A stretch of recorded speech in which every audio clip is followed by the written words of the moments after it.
Welcome back. I'm Terris King II with Home to School. Today I'm going to talk about my favorite subject, play. Play is the way that young children learn best. And a large chunk of your day should be all about play. For your young child, one thing you need to talk about when doing play is all about the learning spaces. Play isn't something that looks super tidy. It's something that's messy. Whether you're in a large home or a small apartment, there has to be a place in your home where play can happen. If you are in a smaller apartment, it would be great if that learning space is something that's modular, that can change over time. Whether you're doing artwork or your children are building on the floor or whatever that is, it's very important for your child to have their own space where they can make a mess. Start by talking about one of my favorite things to do with young children, which is play games. The great thing with games is it's a great way to get the family together to do some competition. I always talk about the fact that it's a lot of fun to try to win the games, but it's more important that you're teaching sportsmanship and making sure when young children start a game, they finish a game. So a game like Monopoly, taking a lot of time out, play a game like that, but making sure you don't quit midway through. And another thing that we talk about with young children is playing with the intention of trying to learn how to use strategies to win. And I believe that playing games isn't only about the winning, it's about learning. Make sure that you've invested, if you haven't already, in some different games that connect to where your child is developmentally. The great thing with games is you don't have to buy fancy things like that. I remember as a child, I spent hours playing games like tic-tac-toe.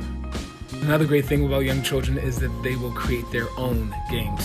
Another thing to think about in thinking about play is all the different ways you can use some sensory activities. Depending on what you have in your home, there are some great activities that you can do to engage, but I want to give a major shout out to all the people online right now. This is a great way to use technology. If you can get on to a VPN here in China, don't tell anyone I told you to get on the VPN, by the way.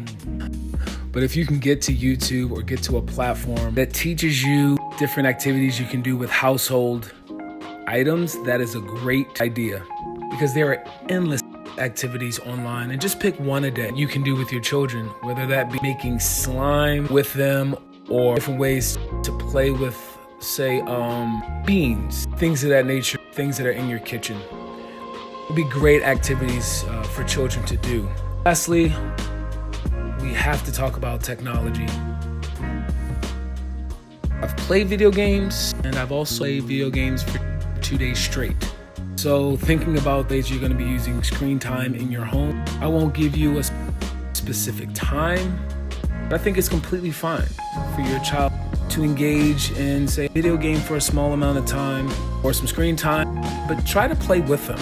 Or if you're not going to play with them and they're going to be glued to the TV for 10 or 15 minutes, make sure that you go and do something for your personal self.